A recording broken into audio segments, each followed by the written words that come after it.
clases. No sin antes, ya la próxima semana se acaba. Sí, 4 me dijo el examen. Ok. Ya, no hay problema. Yo creo que los dos grandes capítulos que ustedes deben manejar en pediatría son este capítulo y el anterior. Para fines prácticos, los que requieren de alguna manera algún tipo de explicación, porque es algo a lo que ustedes se van a enfrentar continuamente. Los otros temas que sí, obviamente los vamos a desarrollar, pero de diferente manera, son más temas de conocimiento, de manejo hospitalario,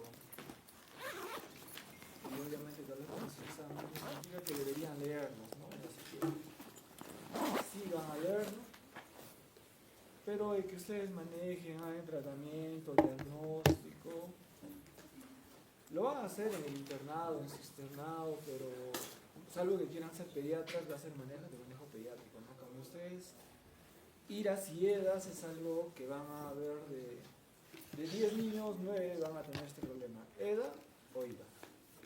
Y tienen que saber diferenciar pues, entre las diferentes IRAS que hemos conversado. Y ahora vamos a hablar del tema EDAS, ¿no? Enfermedad diarreica en el pediátrico, específicamente enfermedad diarreica aguda. No la crónica, no la persistente, básicamente la...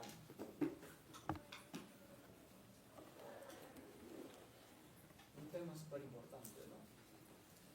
¿Por qué es importante? Porque esta enfermedad sigue siendo bastante mortal y genera bastante morbilidad. Como habíamos visto al inicio del curso, ¿no? Una de las causas más frecuentes de hospitalización, de complicaciones y muertes eran las IRAS y las EDAS asociadas a desnutrición, ¿cierto? Entonces ahí radica su mundo, ahí prácticamente va a dar vueltas las patologías que ustedes van a manejar. Como siempre es importante trazar los objetivos. Ya saben, siempre es importante tener bien claro cuáles son las definiciones para que no haya confusión. Saber obviamente el diagnóstico, las complicaciones y el tratamiento de esas patologías, ¿no? En un tratamiento inicial. Muy bien, empecemos con algunas definiciones. ¿Qué cosa es diarrea? La podemos definir de dos formas, por la frecuencia y por la cantidad. Probablemente la parte de abajo donde dice peso y volumen de las heces sea algo novedoso para ustedes, porque antes no manejábamos este concepto, simplemente manejábamos el concepto de la OMS, que es la que está arriba, ¿no? Por frecuencia. ¿Qué cosa es una diarrea? Son 3 o más deposiciones sueltas o líquidas. Esa es la característica, que la deposición tiene que ser líquida, ¿ya? O sueltas, al día, dicen, ¿no? Refieren. O una deposición con una frecuencia mayor a lo normal para un individuo. Por ejemplo, si normalmente ustedes orinan una vez al día, o algunas de ustedes una vez en la semana, probablemente que vean 2 deposiciones al día, que es lo normal, ya podríamos estar y esta tiene consistencia líquida, ya estamos hablando de diarrea, ¿ok? Existen algunas tablas, y es que no saben reconocer qué cosa es una deposición líquida, que creo que todos ya saben que es una deposición líquida. Existe la tabla de Bristol, que las voy a enseñar después de esta diapositiva. Y obviamente hay que considerar diarrea cuando tenemos un Bristol 6 o un Bristol 7. ¿Ya? Esa es una forma de decir cuando una persona tiene diarrea. ¿Ya? 3 o más. No te dice más de 3, te dice 3 o más diarreas líquidas. O que esté fuera del débito normal del paciente, ¿no? Otra forma de definir diarrea es a través del peso y el volumen de heces, que normalmente lo hacemos en un entorno hospitalario, ¿no? ¿Y cuándo se dice que hay diarrea? Cuando hay un volumen de heces de 20 gramos por kilogramo día. En bebés y niños pequeños menores de 10 kilos. Normalmente en pediatría, en el área de pediatría, cuando un niño tiene diarrea se pesa en 24 horas y vemos cuánto de volumen de diarrea ha hecho. ¿Sí? Y se considera diarrea cuando es más de 20 gramos por kilogramo día. y más de 250 gramos por día en niños mayores y adolescentes. ¿No? Es otra forma de definir. Diarrea. Esta es la tabla. ¿Listo? En internet hay un montón de tablas un poco más claras, más bonitas. Pueden ver abajo el tipo 1, tipo 6 y tipo 7. ¿no? Lo normal son el tipo 3 y el tipo 4. Por encima de esto ya estaríamos en un cuadro de estreñimiento.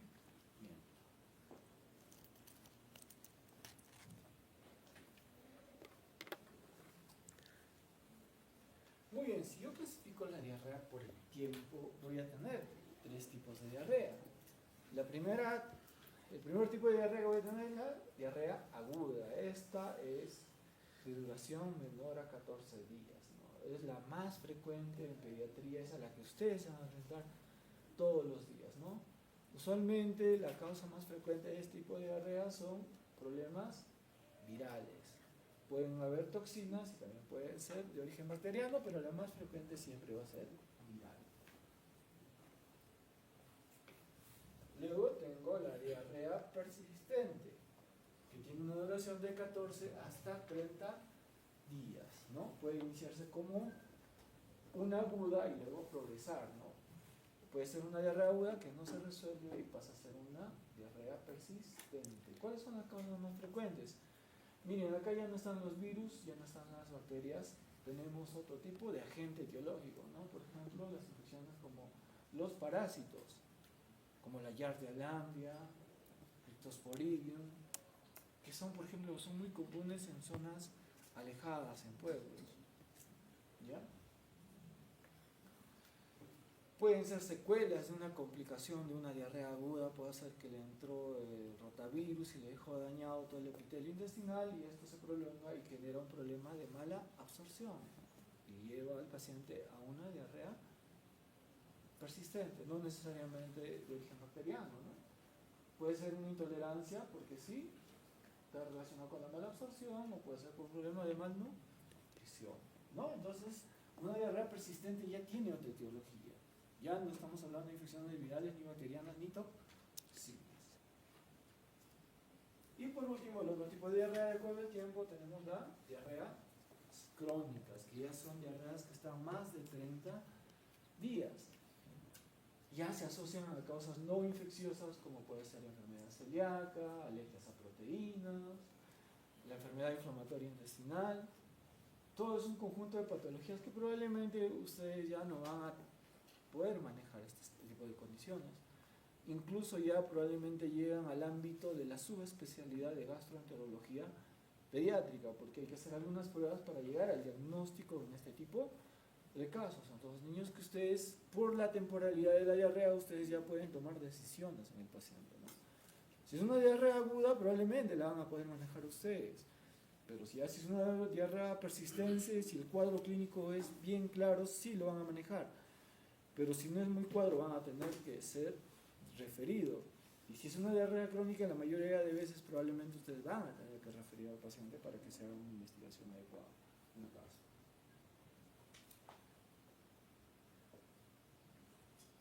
Muy bien.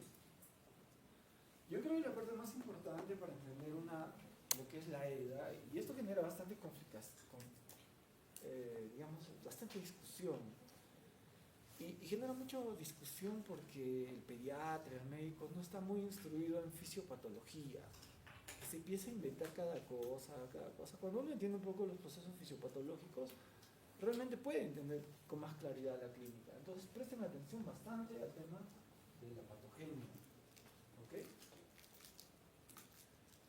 Empecemos con esto. ¿Sí? ¿Ven la imagen? Entendamos un poco sobre la fisiología de los líquidos, de la absorción y de la secreción de los líquidos dentro de nuestro organismo. Normalmente, digamos, esto es para un adulto, ¿no? Obviamente esto es muy parecido a lo que sucede en un niño. Obviamente los volúmenes van cambiando, pero miramos cómo ocurre en un adulto.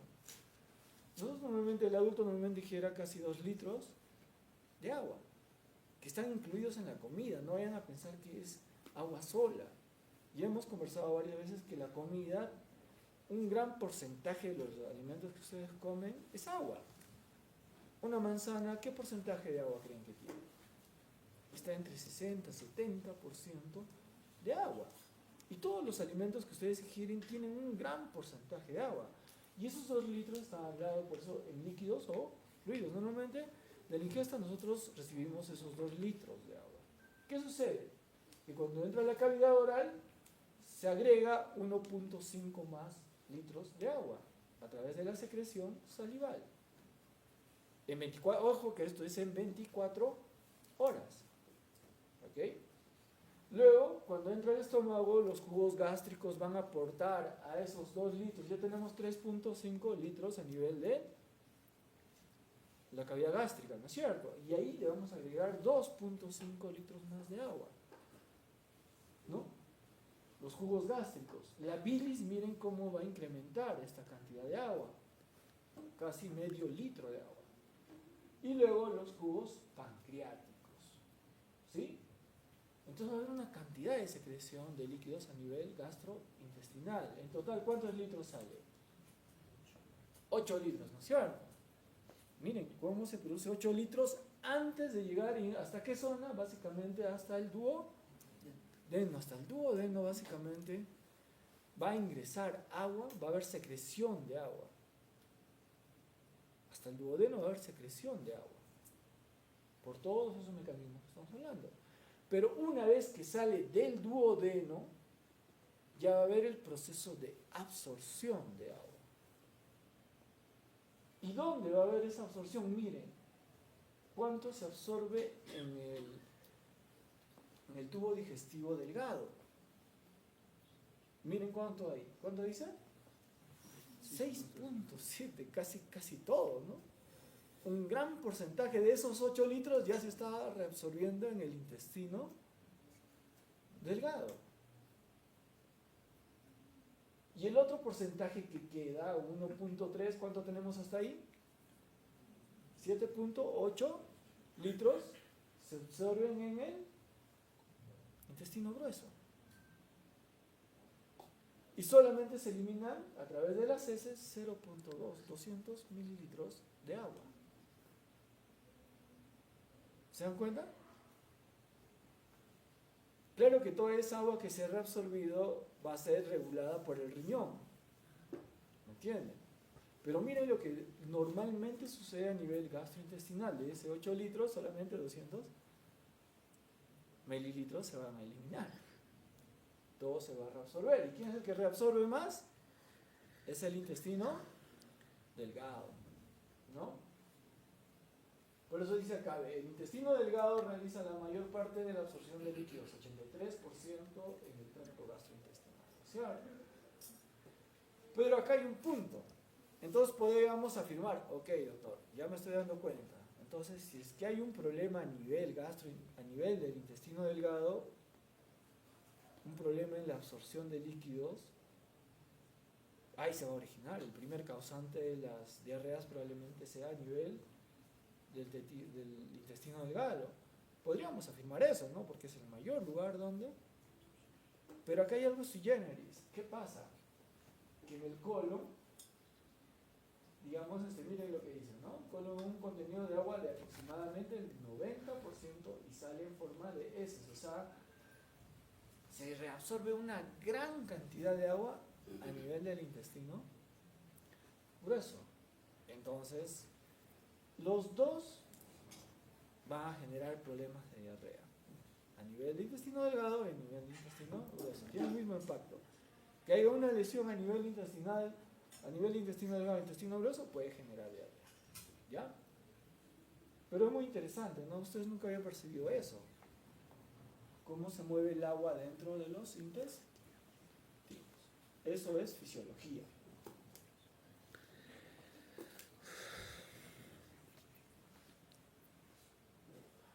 Muy bien. ¿Cómo ocurre esta absorción y secreción de agua que hemos explicado de manera macro a nivel intestinal?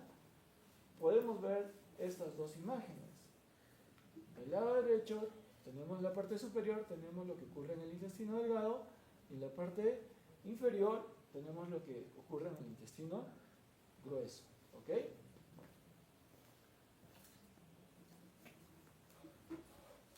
Aquí tenemos una imagen microscópica de lo que es la mucosa intestinal. Tenemos un vello intestinal y una cripta. ¿Se acuerdan por histología? ¿No es cierto? ¿Sí? Obviamente estas estructuras histológicas están cubiertas o están diseñadas por células. En los vellos intestinales tenemos a los enterocitos. Y esto es lo que se está viendo acá, es la imagen de un enterocito. Y vamos a ver qué ocurre en un enterocito durante la absorción y durante la secreción. ¿Qué es lo que ocurre a nivel intestino delgado y qué es lo que ocurre a nivel del colon? Hay un montón de procesos químicos que ocurren a nivel de este enterocito para que haya absorción de agua. Normalmente, para que ingrese agua de lo que es la luz intestinal, que sería esto, hacia el vaso sanguíneo, que estaría a este nivel, tenemos que hacer que entre el sodio hacia el vaso sanguíneo. Porque ustedes saben, hacia donde se va el sodio, se va el agua, por varios mecanismos de ósmosis, mecanismos también de eléctricos para compensar la electricidad.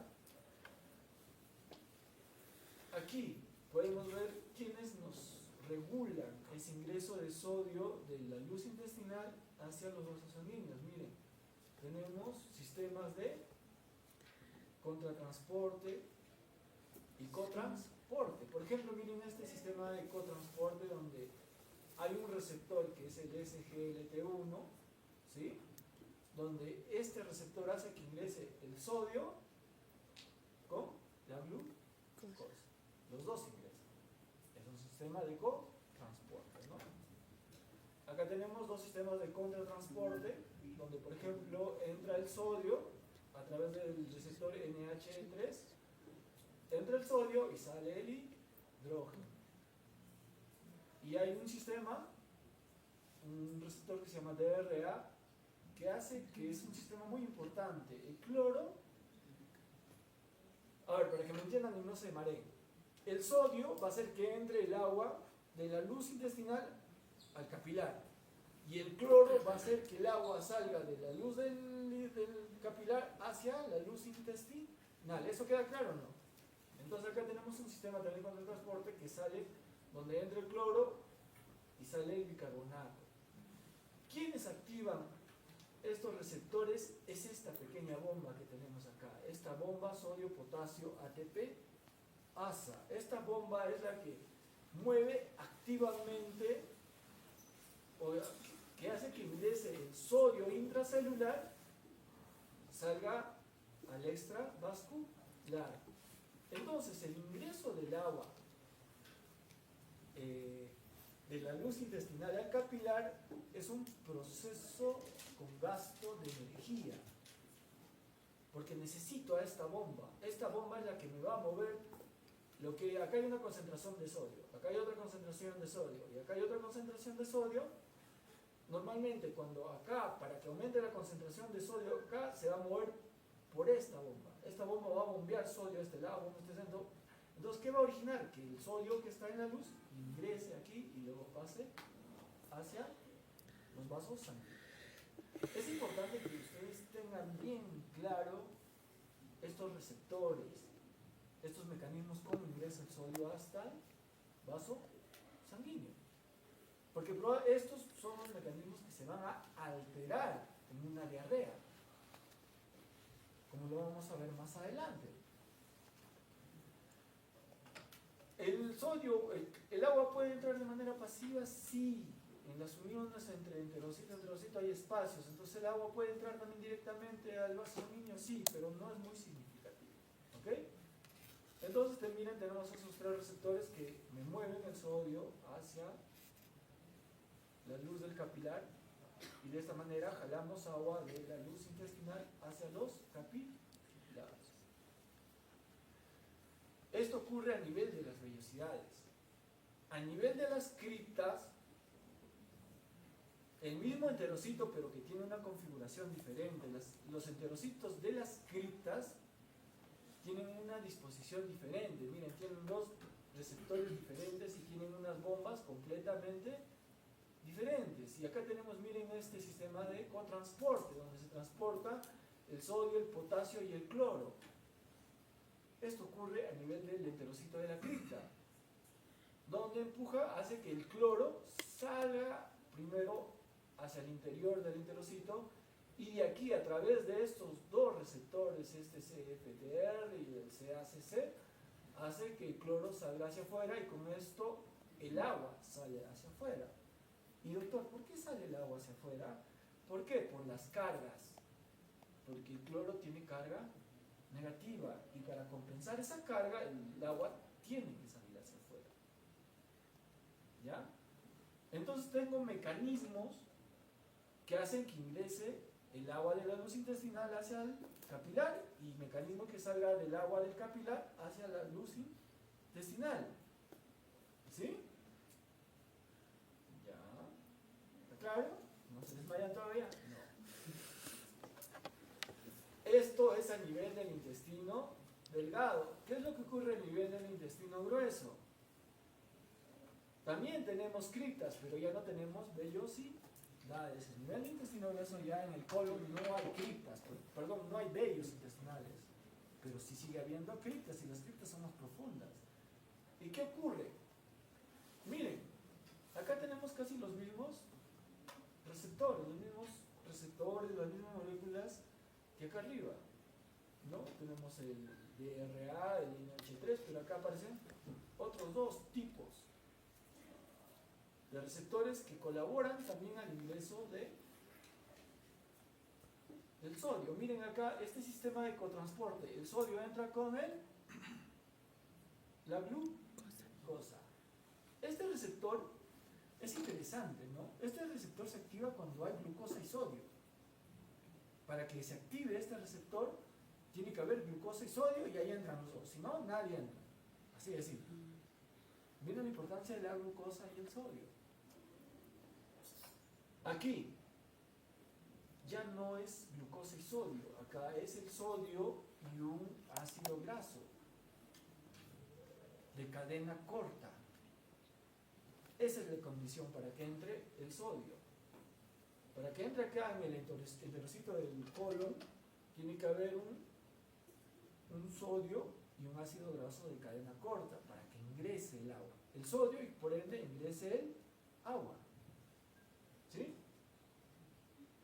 Y bueno, acá hay un receptor que hace que ingrese el sodio directamente, ¿no? Y bueno, los otros dos mecanismos de cotransporte, ¿no? De contratransporte. Una vez que está el sodio acá, nuevamente la bomba ATPase hace que el sodio que está en la célula entre al vaso sanguíneo. ¿Sí? Ahora entienden por qué en el colon hay una gran reabsorción del agua, incluso mayor que en el intestino delgado, hablando en proporciones, ¿no?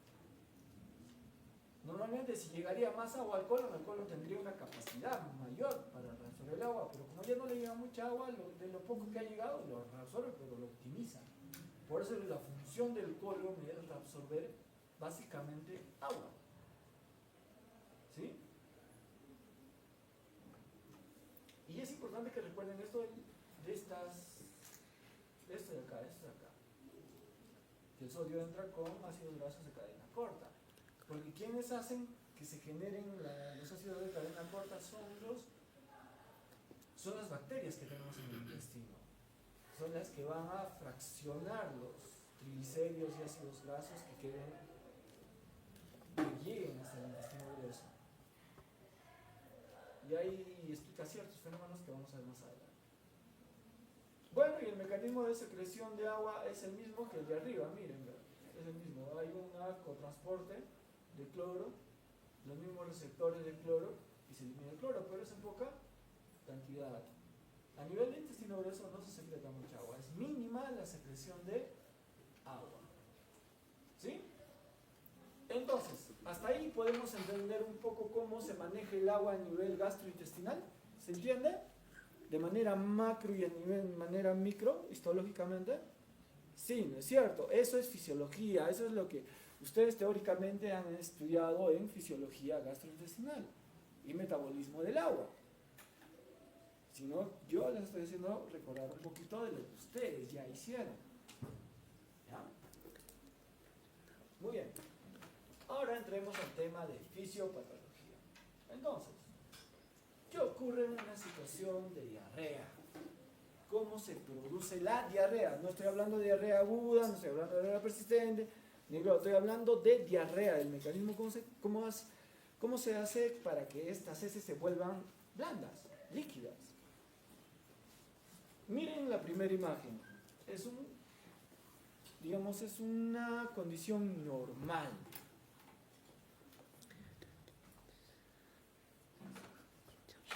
Miren la figura A. En la figura A nosotros podemos observar cómo funciona normalmente cuando llega las heces al intestino.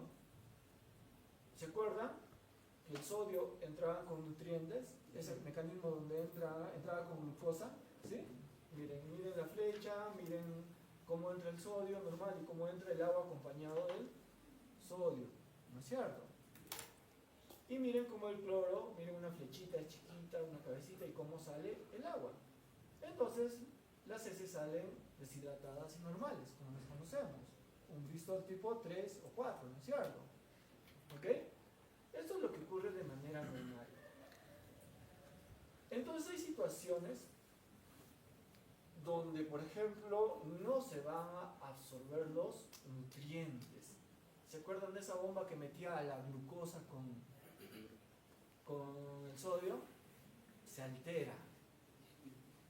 Entonces, en vez de que la glucosa se absorba, se deja de absorber y se queda dentro de la luz del intestino. Entonces el agua se deja de absorber. Como ven, miren las flechitas, comparen las flechas, ¿sí? ¿Sí? Entonces deja de entrar agua. ¿Por qué? Porque acá va a aumentar la osmolaridad por el nutriente que se está quedando en el intestino. Y por ende, esto va a hacer que el agua no se absorba y al no absorberse, las heces se van a poner más blandas y van a generar diarrea. ¿Sí? Un mecanismo patognomónico de esta situación es, por ejemplo, cuando los que tienen intolerancia a la lactosa, normalmente cuando no hay lactasa, la lactosa no se divide en glucosa y galactosa. Entonces la lactosa no se absorbe y aumenta su concentración a nivel de la luz intestinal y esto va a jalar agua y va a producir diarrea. ¿Sí? Otro mecanismo por el cual genera darle, por ejemplo, una sustancia que no se absorbe a nivel intestinal, como por ejemplo el polietilenglicol, que se utiliza para el estreñimiento. O la lactulosa, que ustedes la conocen. La lactulosa no se absorbe a nivel intestinal, entonces se mantiene a nivel intestinal y eso promueve que el agua se quede, ¿no es cierto? Entonces acá tenemos un mecanismo donde hay pérdida de la absorción de nutrientes o presencia de solutos no absorbibles. Acá perdemos un mecanismo. Acá tenemos otro mecanismo. Acá simplemente el agua se mueve porque las sustancias que deberían pasar a la luz no pasan. Y acá tenemos otro mecanismo donde va a haber un aumento de la secreción o reducción o absorción de los electrolitos, ¿no? Acá no va a haber este problema, acá va a haber simplemente un aumento, como ven, de la producción de cloro y por ende la salida de sodio. Ahorita vamos a entender, por ejemplo, esto sería lo que vamos a llamar una diarrea osmótica, porque por ósmosis hay un aumento de la osmolaridad a nivel de la luz, el agua va a salir. En cambio acá va a haber un mecanismo de secreción, o sea, va a ser un problema de una diarrea secretora. ¿Por qué? Porque va a haber algo que active este sistema donde va a empezar a producir más, va a hacer que se produzca más eliminación de líquido hacia la Luz. ¿Quiénes producen secreción? Básicamente algunos tipos de infecciones. Viene el germen, estimula y hace que se secrete agua hacia el intestino. Entonces tenemos diarreas secretoras y tenemos diarreas osmóticas. Son dos mecanismos diferentes. Y el otro mecanismo por el cual se va a producir la diarrea no va a ser porque haya una alteración en la osmolaridad de la luz o haya un aumento de la secreción, sino simplemente porque el tránsito intestinal va a estar acelerado, que no le va a dar tiempo para que se absorban los nutrientes y tampoco, por ende, no se absorba el agua. Entonces, tengo tres mecanismos para generar diarrea: por un mecanismo de ósmosis, un mecanismo de secreción y un mecanismo de aumento del tránsito. Y las infecciones diarreicas te van a combinar estos tres mecanismos, donde uno de ellos va a prevalecer realmente. ¿Sí? Muy bien. Aquí en rojito dice, ¿no? En cualquier caso, se produce un aumento de la concentración de partículas osmóticas activas, nutrientes, electrolitos, en el intestinal, lo que resulta en un aumento neto del contenido del agua en el intestino. En general, ¿cuál es el mecanismo en común? Que al final se va a concentrar agua a nivel de la luz, y eso es lo que produce la diarrea. ¿Sí? ¿Entendieron los mecanismos osmótico, secretor? ¿Sí? Se encuentra la motilidad.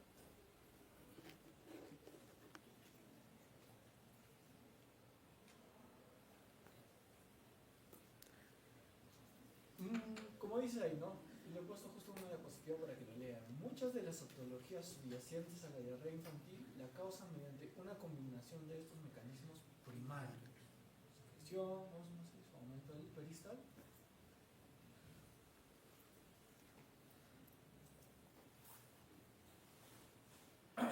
Ok, ¿cómo me ayuda a entender esto las diarreas? Sabiendo que la diarrea aguda, porque estamos hablando de la diarrea aguda, habíamos visto cuáles son las causas más frecuentes: las infecciones, ¿cierto? En la cabeza está una infección viral versus una bacteriana. Miren lo que ocurre en una diarrea bacteriana. Tengo aquí, fíjense acá, esta es la Escherichia coli. ¿Quién va a secretar una enterotoxina? Esta enterotoxina va a activar a esta, ¿cómo se llama esto? Segundo mensajero, ¿no es cierto? El GMP cíclico. Y este GMP cíclico me va a activar el receptor de cloro para que el cloro empiece a ser eliminado. ¿Y qué he dicho? Que cuando el cloro sale el agua. Entonces empieza a secretar agua. ¿Sí? Ahora miren acá. Obviamente, esta enterotoxina también activa ciertas sustancias, ¿no? Y al final, hay AMP cíclico que también activa esta bomba. ¿Ven? Miren, activa la entrada de cloro y de bicarbonato. Ahora, tengo acá otro germen, la salmonella y la shigella. Estas van a activar al sistema inmunológico cuando ingresen al enterocito. ¿Y el sistema inmune qué va a activar? Todas estas interleuquinas, ¿no? Todos estos mediadores inflamatorios que ustedes lo conocen muy bien. ¿Y qué va a activar esto? Al calcio. ¿Y qué va a hacer el calcio? Me va a activar nuevamente estos receptores para que expulsen cloro y me va a bloquear esta bomba de cotransporte, donde va a impedir que el sodio entre a la célula y por ende se va a secretar más agua. Con eso que les estoy diciendo, que las bacterias normalmente producen diarreas secretoras.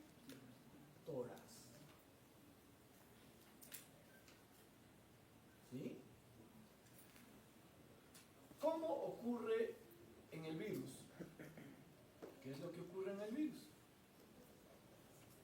ejemplo, el rotavirus, que es muy frecuente, ¿no? Esta va a activar también todo un sistema de señalización y va a activar al calcio. Ya dije, el calcio va a bloquear que la glucosa, este sistema de cotransporte, miren, no es del contratransporte, sino es del de cotransporte de sodio y glucosa, se inactive. Entonces, ¿quién se va a quedar en la luz intestinal? El sodio y la glucosa. Y cuando el sodio y la glucosa se queda dentro del intestino, ¿qué va a hacer? Va a jalar agua, mecanismo de ósmosis. ¿Sí? Entonces, las infecciones virales van a producir diarreas osmóticas. ¿Sí? Esto era de ley antes. Era, digamos así, como una doctrina, ¿no? Las diarreas secretoras, las diarreas bacterianas eran secretoras y las diarreas virales eran osmóticas. Pero ahora, actualmente hemos entendido que las diarreas, las infecciones virales también pueden ser secretoras. En general, la inflamación intestinal va a usar los dos mecanismos, osmóticos y secretores. ¿Sí? Pero obviamente va a haber una predominancia para cada uno de lados. La bacteriana siempre va a ser predominantemente secretora, pero también va a haber algo de ósmosis. Y también la viral va a tener un grado de secreción, pero va a predominar la ósmosis. ¿Sí? No es tan así, tan al rajatabla, ¿no? Uno es osmótico y el otro es secretor, ¿no? Porque si fuese así tan fácil, qué fácil sería diferenciar entre una y la otra. ¿Ok?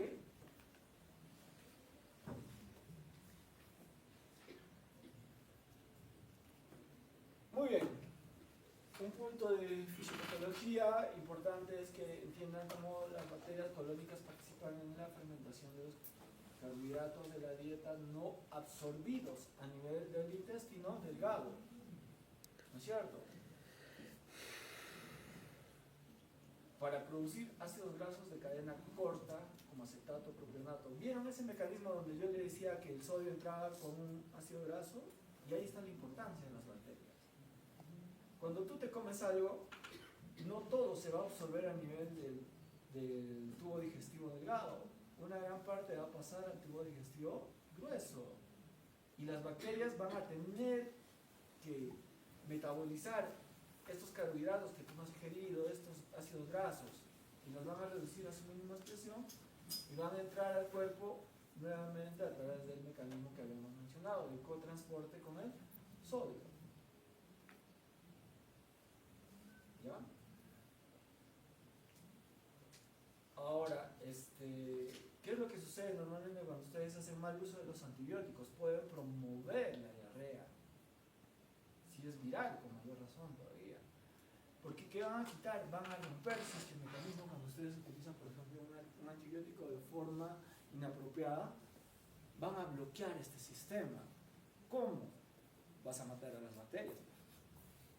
Vas a matar a tus bacterias que te ayudan a reabsorber esos nutrientes que no se habían absorbido a nivel intestinal. Entonces vas a promover más diarrea. En vez de ayudar, vas a empeorar la condición.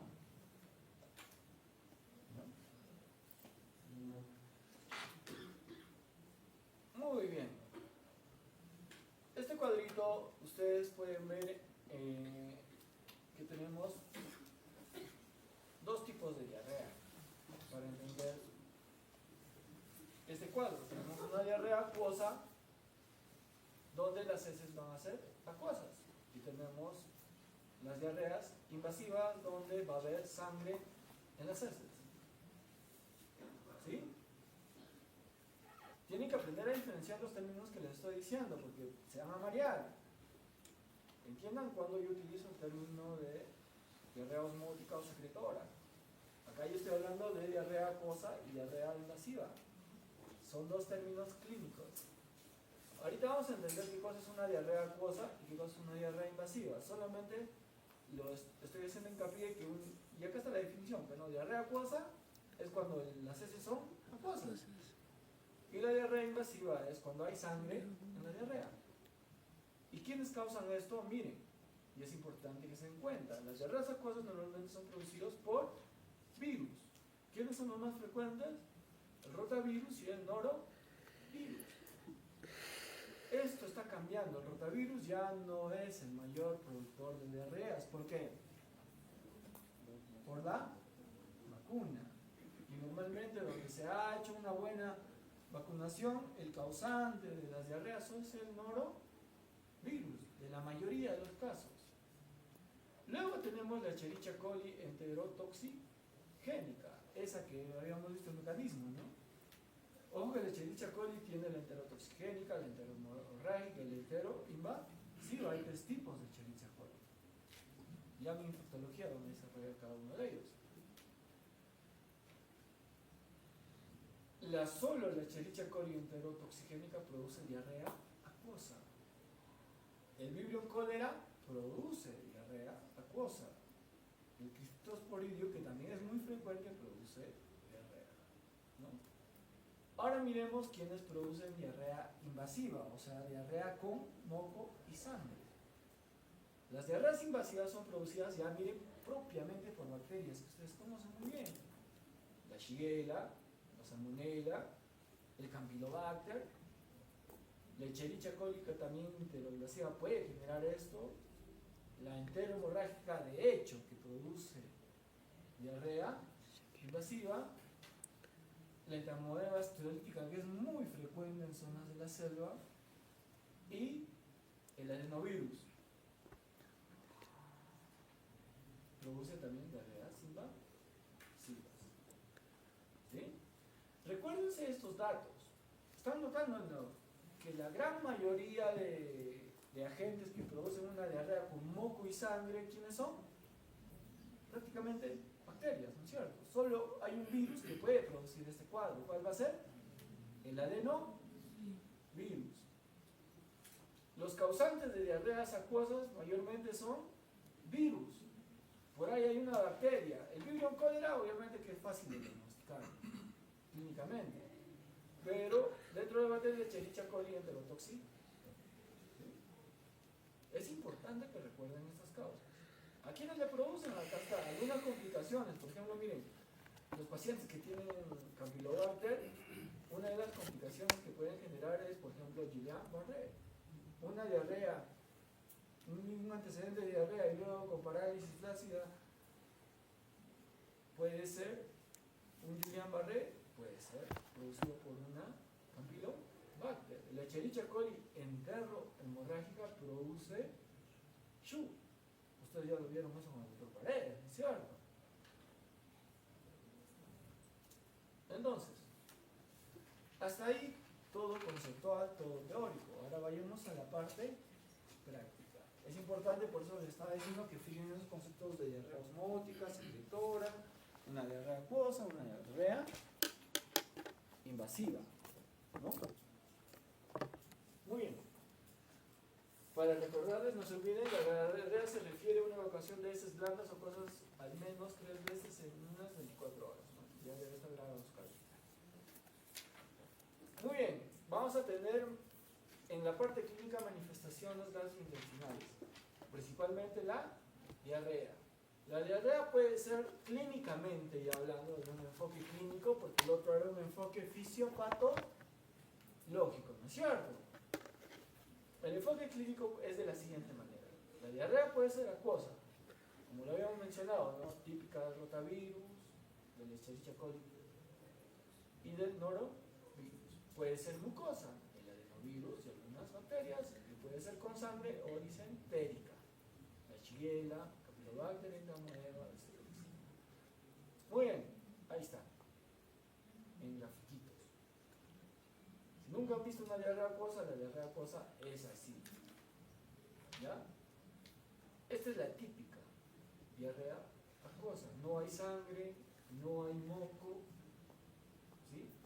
Por ejemplo, esta es una imagen de una diarrea producida por rotavirus. Y esta de acá también es otra diarrea acuosa, pero producida por el cólera. Por el vibrium, cólera. Y es así. Parece un lavado de arroz, ¿no es cierto? ¿Sí?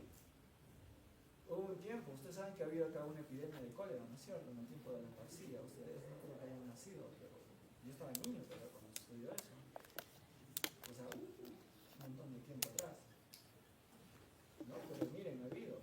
Es raro, pero puede haber. Hay unas veces que brota el virus cólera. Pero, ¿cómo te vas a dar cuenta? Pues por el tipo de diarrea que va a ser acuosa y con estas características, ¿no? Ese es de color blanco.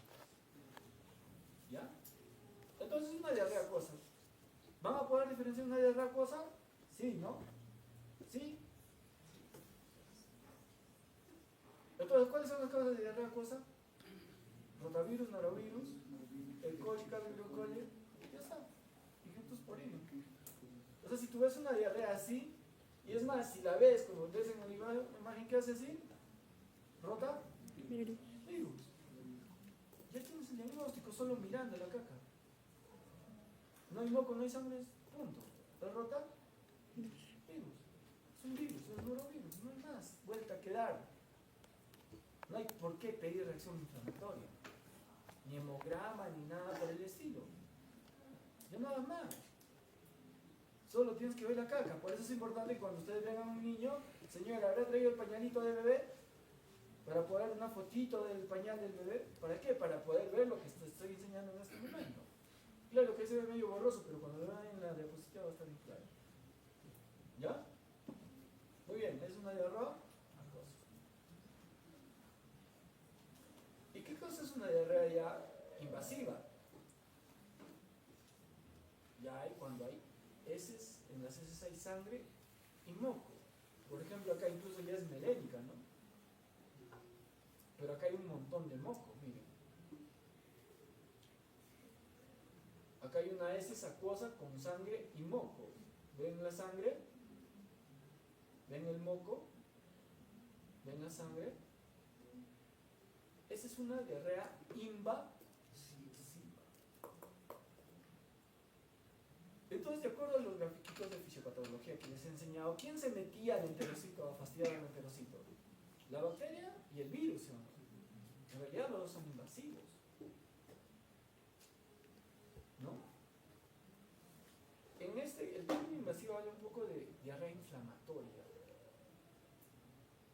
Genera inflamación, destrucción del enterocito. Y miren acá, ahí tengo una diarrea con ese sanguinoleucas mucoide, ¿no? Entonces, ¿pueden reconocer una diarrea invasiva con una diarrea acuosa? Es fácil, ¿no? ¿Quiénes generarán esta diarrea invasiva de acuerdo a nuestro cuadro?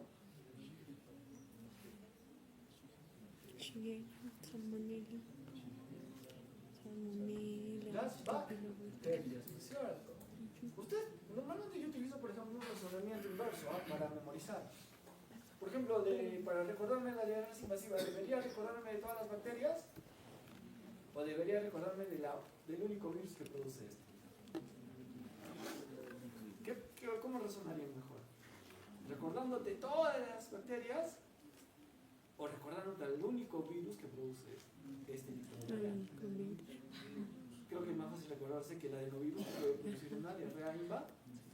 ¿Y te das cuenta que rápidamente te vienen a la cabeza las bacterias que producen esto? ¿Sí? ¿No? ¿Qué es más fácil? ¿Recordarse de todos los virus que producen una diarrea acuosa o recordarse de la única bacteria que puede generar una diarrea acuosa? La única bacteria, ¿no es cierto? ¿Cuál es? La Escherichia coli. Enterotoxi. Y a ver, recordando todos estos dos elementos, fácilmente recuerdas de los demás. ¿Sí? Ya, entonces vamos a analizar exámenes auxiliares para una diarrea, chicos. No. Ya no mames, ¿no? En serio, o sea, ya no fastidien, pues no estén pidiendo hemograma, no estén pidiendo cosas que no deberían pedir, ¿no? Y si lo vamos a hacer bien. Obviamente que sí se tiene que pedir exámenes, pero yo les voy a explicar en qué momentos debemos pedir exámenes auxiliares. Y yo quiero que mi alumno sepa eso, sepa cuándo pedir un examen auxiliar. Por más que los otros inútiles hagan las cosas diferentes, pidan examen por las puras, ustedes no hagan lo mismo. ¿Ok?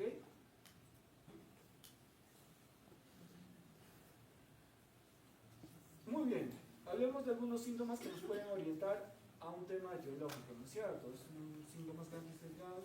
Hablemos de los vómitos. Cuando una diarrea empieza con vómitos, la mayoría de veces va a ser viral. ¿Y quiénes son los organismos? ¿El rotavirus y el noro? Sí. Obviamente, cuando más empiece con vómitos, más riesgo de deshidratación. El dolor abdominal, súper importante. En una diarrea viral, el dolor abdominal no es muy, hay presencia, pero no es muy intenso. En una diarrea disentérica sí duele, y duele al momento de defecar, pujo, tenesmo, que es lo que menciona el paciente grande, o el niñito se queja bastante de dolor al momento de defecar. Y si el dolor incluso no es intermitente, sino es persistente y ir creciendo, o sea, está creciendo, aumenta, ahí tienes que sospechar de una de las grandes complicaciones de las diarreas, que es la intususcepción. Es rara, pero ha ocurrido. Yo sí he visto varias intususcepciones, o sea, niñitos que han tenido 10, 11 diarreas al día, donde empezó el dolor abdominal y no se detuvo en él, tienes que pensar en una intususcepción. Si el dolor es severo, esto es un signo de alarma, porque esto se tiene que operar, porque si no se van a necrosar las intestinas. Muy bien. La fiebre. En una diarrea, normalmente la secreción de urales es en una viral y una bacteriana va a haber fiebre. Acá, bueno, sí es un poco válido decir que la fiebre en una bacteriana siempre va a ser un poco más intensa que en una fiebre, en una infección intestinal por virus. No es que en las infecciones respiratorias les he dicho lo contrario, ¿no es cierto? Todas hacen algo. Bueno, hay una diferencia. Acá sí puede ayudar un poco. Muy bien. Esas son manifestaciones gastrointestinales, pero también van a haber manifestaciones sistémicas y normalmente van a estar asociadas a la deshidratación. Y acá es importante que ustedes se graben cómo se clasifica y cuáles son los síntomas de deshidratación. La OMS ha planteado este cuadro, hay un montón de cuadros de deshidratación que evalúan diferentes signos y síntomas. Lo que me interesa acá es que ustedes entiendan lo siguiente. Y vamos a usar de la OMS porque normalmente casi todos los demás cuadros están basados en esto. Miren en esta primera parte, nos dice sin deshidratación, pero hay una pérdida del 5% del volumen. Cuando esto le llamaríamos deshidratación leve. Se llama deshidratación leve cuando el paciente ha perdido menos del 5% de su agua corporal. ¿Y cuánto es la cantidad de tu agua corporal, muchachos? ¿Ya de adultos? Es del 60 al 70%, dependiendo si eres mujercita o varoncito, ¿no es cierto? Los varoncitos tienen el peso que tienen, el 70% de ese peso que tú tienes es agua. ¿Cuánto pesas? 10 kilos, no te hagas a la loca. Detrás del paletazo 1.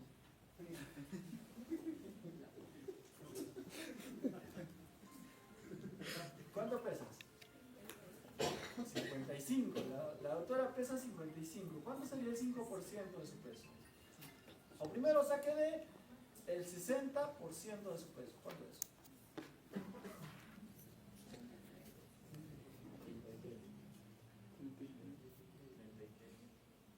Entonces, ¿qué porcentaje de agua, cuánto de peso o cuánto de agua tiene la doctora?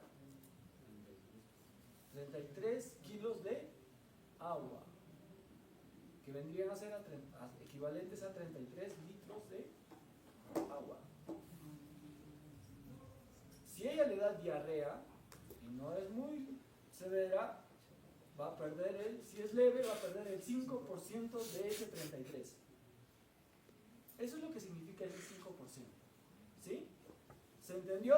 Sí. ¿sí? Entonces cuando yo digo clínicamente que el niño tiene, ¿qué dice? El niño está alerta, bueno, ojos normales, bebe normalmente, no tiene sed, al signo de pliegue negativo, regresa rápidamente, digo, este paciente tiene deshidratación leve, obviamente tiene el antecedente de diarrea, ¿no? Entonces yo digo, este ha perdido menos del 5%, porque no hay signos de deshidratación, pero ya perdió el 5%, ya se considera teóricamente que ha perdido el 5%, y ese 5% va relacionado al peso y al porcentaje de agua que tiene, ¿sí? ¿Sí? Entonces, ese 5% se traduce a eso que ustedes tienen abajo. Entonces el paciente tiene un déficit de líquidos estimados de menos de 50 mililitros por kilo de peso. ¿Cómo llegaron a calcular eso? Está muy relacionado a lo que les he dicho, a ese cálculo del porcentaje, del 5%. ¿Sí? Vamos a poner a prueba la teoría con lo que les estoy diciendo. Si ella pesa, ¿ha perdido cuánto? 5%. ¿Cuánto es el 5% de 33?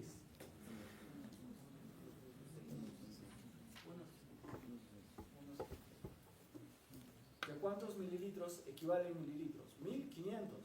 ¿Cuánto me dijeron? ¿1.5 o 1.3? 6. 1.6 litros, ¿no es cierto? O sea, el 5% de pérdida es 1.6 litros, o sea, 1600 litros de agua. ¿Sí? ¿Sí? Ya, ok. ¿Qué es lo que dice acá? Déficit de líquidos del paciente estimado de 50 mililitros por kilo de peso. A ver, calcúlenle 50 por su peso. 50 por... ¿Cuánto pesabas?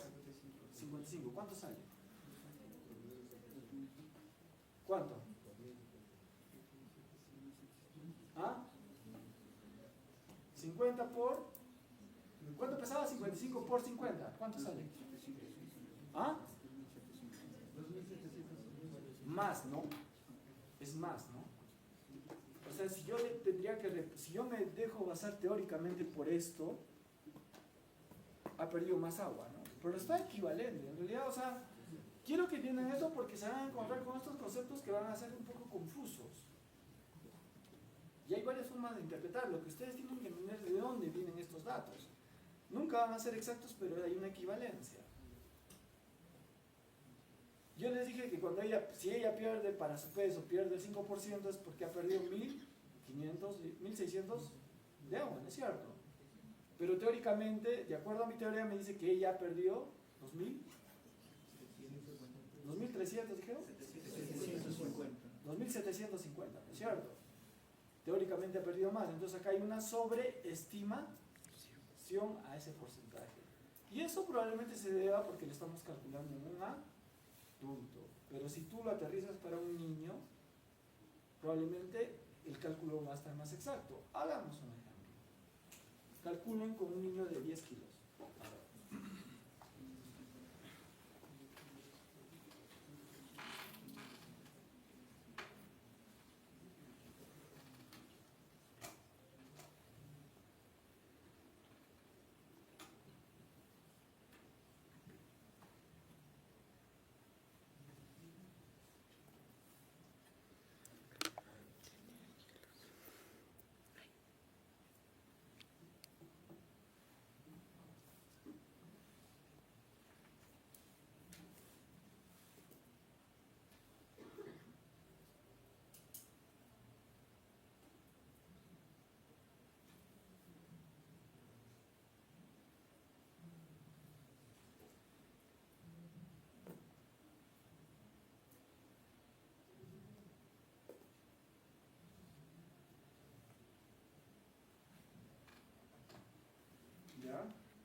¿Ya alguien me da un resultado?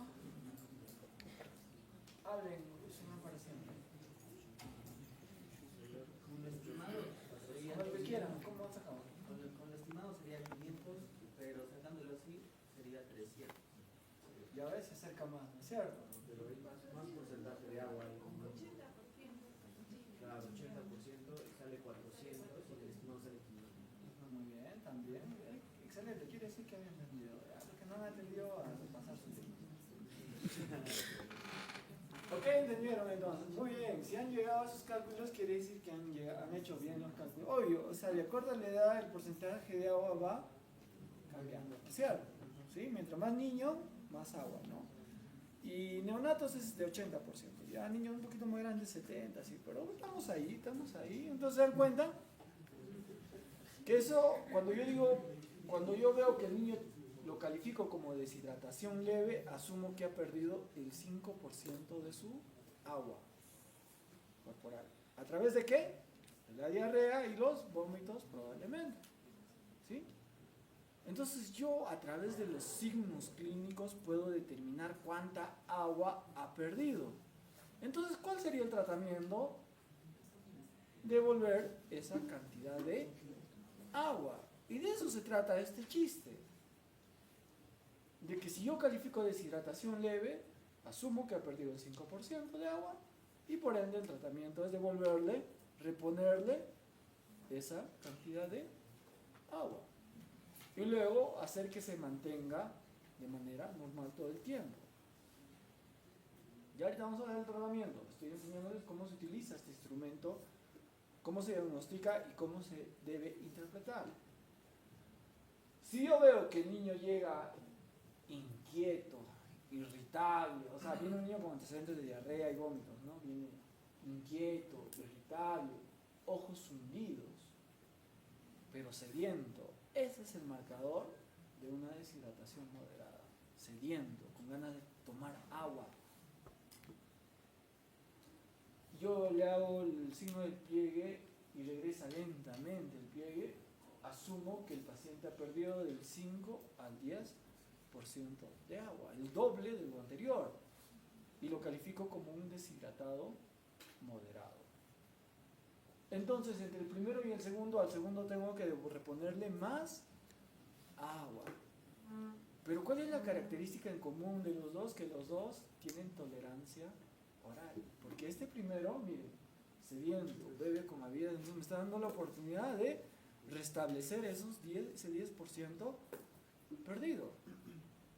¿Sí? Muy bien. Ahora analicemos al siguiente paciente que llega, mire, ya ni siquiera inquieto, irritable, sino ya viene aletargado o inconsciente. Ya ves, es otra característica, otro tipo de niño, ¿no? Ojos hundidos, también viene con los ojos hundidos, pero miren, ya no bebe agua, o bebe mal. Este ya no le tolera. Le hago el pellizco del pliegue, regresa muy lentamente, ¿no? O sea, yo le hago el signo del pliegue en el abdomen y ya regresa lentamente. A este yo lo catalogo como deshidratación severa. ¿Sí? Y en él asumo que ya perdió más del 10% de líquidos. Y probablemente la reposición de este líquido de este paciente será con vía oral. No, no es cierto, probablemente ya sea por vía endovenosa. Y después de esto hay algo más, sí, está el shock hipovolémico. ¿Y cómo se diagnostica shock? Taquicardia, palidez, extremidades frías, pulsos periféricos bajos y oliguria. ¿Sí? Nuevamente repito, taquicardia, palidez, extremidades frías, llenado capilar mayor de 3 minutos, pulsos periféricos bajos y oliguria, o incluso anuria. Ese paciente es shock. Eso ya es otra cosa. Y es una situación más grave incluso que la deshidratación severa. Por eso hay deshidratación severa con shock y sin shock. Lo que te describen acá es sin shock. ¿Ok? Y eso debido a la excesiva pérdida de líquidos por la diarrea y el vómito, ¿no? Esta diarrea puede ser acuosa o puede ser secre o invasiva, ¿no es cierto? Como habíamos quedado, ¿no es cierto? Muy bien.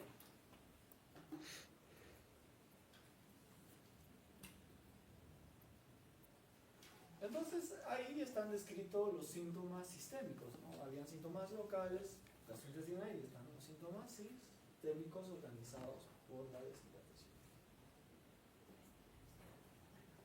Entonces este es un estimado y sacando la proporción, ya entendieron los dos valores, ¿no es cierto? ¿Cómo se relaciona este valorcito con este? Y acá.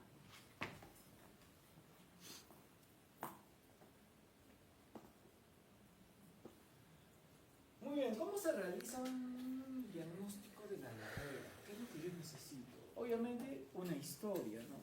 Donde la mamá me diga que su niño tiene deposiciones líquidas,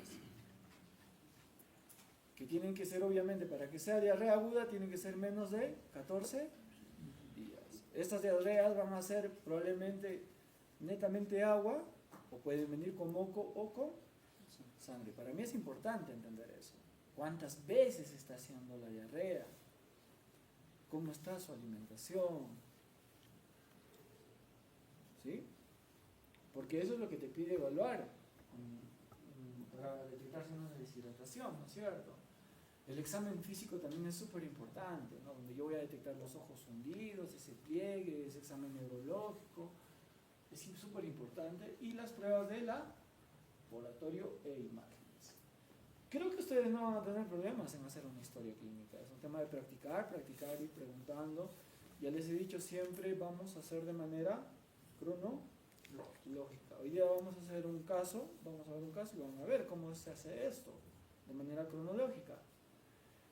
Eso se tiene en la práctica. Creo que el problema va en el tema de las pruebas de laboratorio, donde existe discusión y donde ustedes van a enfrentarse a una situación común. ¿No es cierto? ¿Cuáles son las pruebas de laboratorio con una diarrea? ¿Qué es lo que han visto durante este ciclo? ¿Qué piden? Reacción inflamatoria a todo, ¿sí?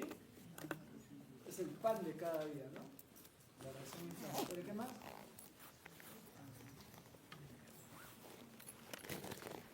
¿Se pide exámenes auxiliares en una diarrea aguda? Sí, pero existen criterios para pedir un examen auxiliar. Y estos son los criterios.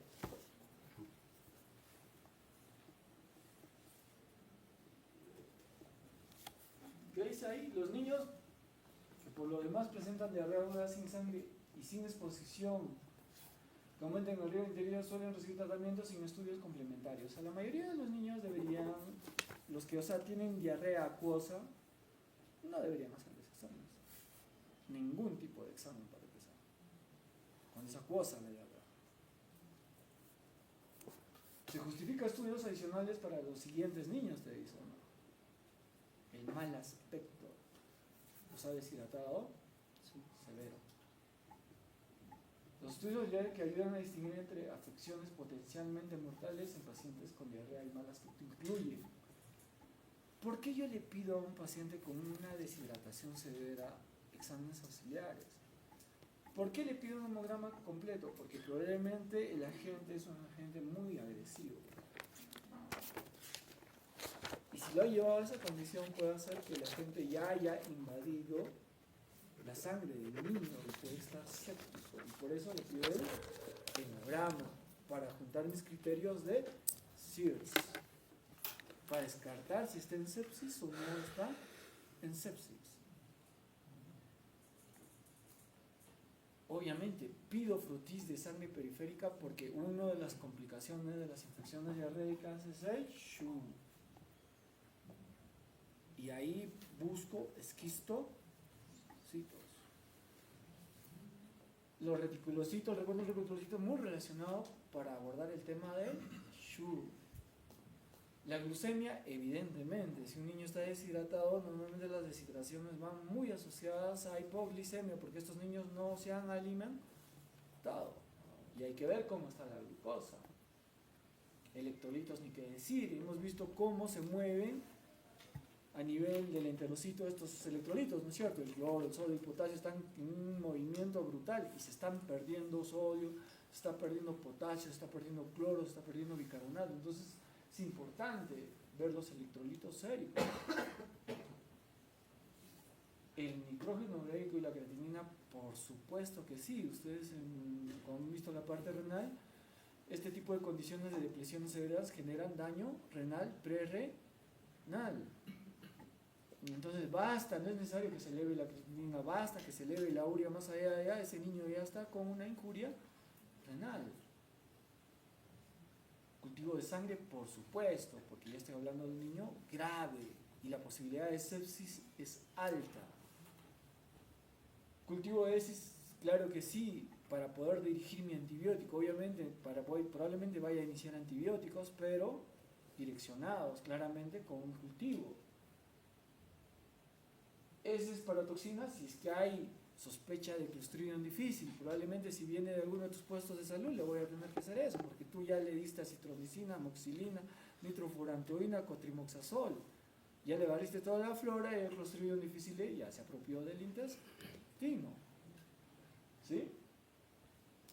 Radiografía abdominal, ecografía abdominal en situación de cuello encuentra una sospecha de una intussuscepción, una obstrucción intestinal, que es complicaciones. Entonces, ¿por qué he desarrollado cada uno de esos exámenes? Para que se perciban, para abrirles el sentido común. ¿Se han dado cuenta en quién he pedido? En el paciente grave. No en un niñito que viene, doctor, diarrea, estoy normal, deshidratado, leve, moderado, tolera líquidos. ¿Le voy a pedir todo esto? No sean pelotudos, pues, ¿no? Es para el niño grave, y esta es la indicación, es para el niño grave.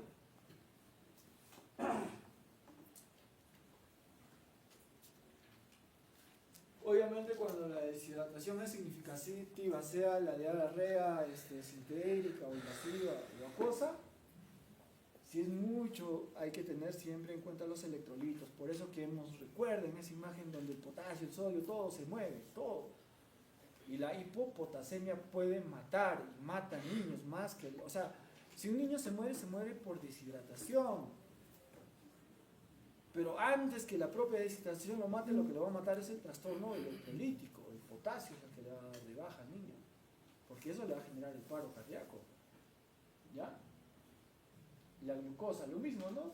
El mismo razonamiento. Entonces solo se pide exámenes auxiliares en niños graves.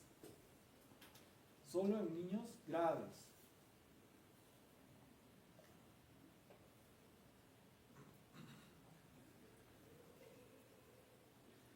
En niños que tienen diarrea disentérica o también invasiva, como quieran llamarlo, a él el examen que le voy a pedir es ¿reacción inflamatoria?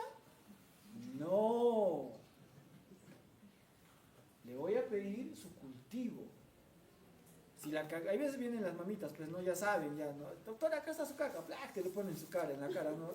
Señora. Sí, ya lo vi. Probablemente esa caquita ya no sirve. Y ustedes muy vivos van a decir, no señora, tiene que traerlo para mañana. No, un hisopito, pides un medio, lo pones el hisopo en el medio y lo cultivas. Basta un hisopado rectal. ¿Se dan cuenta? Hay veces lo pateamos a la pobre mamá para el día siguiente. No señora, ya su caca ya tiene 12 horas, ya no sirve. No señora, no se preocupe, un ratito. Tráeme un hisopo, te calzas un guantes, agarras un hisopo, lo introduces en el anito, pides el medio y ya está. ¿No puedes hacer eso? ¿Sí? Ya, entonces, eso yo le pido a un niño que me viene ¿con qué objetivo? De saber cuál es la causa de la diarrea, ojo, invasiva. ¿En la cosa voy a estar metiéndole el hisopo al poto al niño? Ya no, pues cuando la diarrea esa cosa ya no voy a meter nada, no, métete tú si quieres, pero no el paciente. No al paciente, en acuosa no le hacen nada al paciente, y menos si no está deshidratado. Nada. En algunas de mis diapositivas dice reacción inflamatoria. No dice, ¿no es cierto? ¿Ya? Muy bien. En diarreas Disentérica sí, el coprocultivo es súper importante para buscar al agente y poder direccionar mi antibiótico.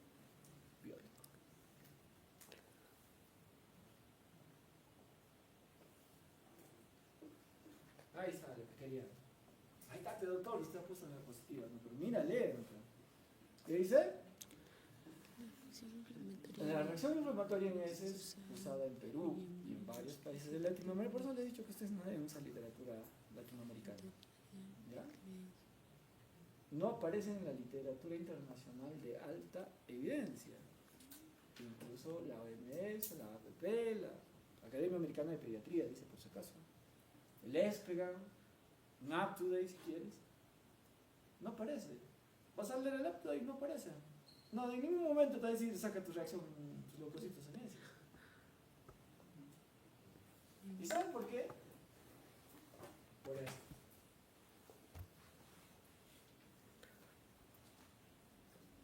Primero, su baja especificidad y su baja sensibilidad.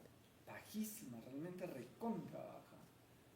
No distingue bien entre una diarrea viral y bacteriana. ¿Por qué? Porque lo que tú buscas en una reacción inflamatoria son polimorfos nucleares. Y una infección viral también te activa los polimorfos nucleares.